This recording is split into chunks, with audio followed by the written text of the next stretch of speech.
Ahoj, poď si so mnou pripraviť tieto halloweenské tekvicové pečené nanuky.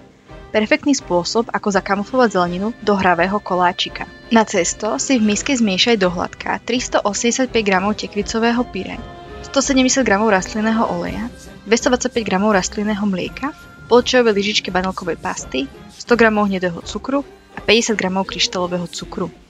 Následne pridaj 215 g priosatej hladkej múky, pol čajovej lyžičky sódy bikarbóny, 2 čajové lyžičky kypriaceho prášku a koreninovú zmes, ktoré zloženie vidíš vo videu, a zmiešaj do spojenia.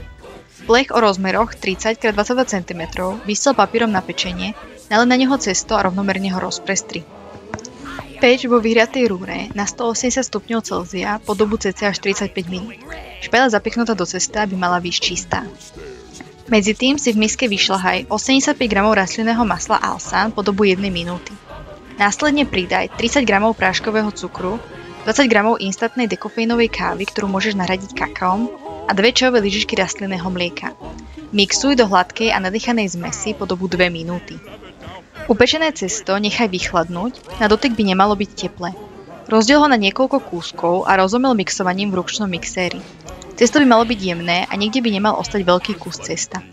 Zamiešaj do rozdrobeného cesta pripravenú maslovú zmes, kde sa to najlepšie robí rukami. Priprav si tvoju obľúbenú formu na pečené nanuky a naplň jednotlivé chlieviky pripraveným cestom. Ja som zistila, že sa mi to najľahšie robí pomocou naberačky na zmrzlinu, nakoľko dám všade rovnako a na konci prebytočné cesto iba zrežem. Cesto sa snaž do chlievikov tesne utláčať, aby nikde nezostali prázdne miesta a vzduchové bubliny.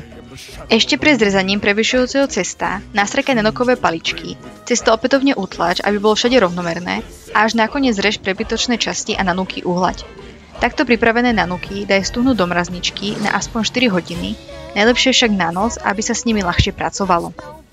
250 g bielej, pomarančovej a horkej čokolády si separátne roztop v miske nad parou a ku každej pridaj 2 polievkové lyžice cery, respektíve podľa toho, ako chceš mať čokoládu hustú, a nanuky vybrané priamo z mrazničky v nich namáčaj.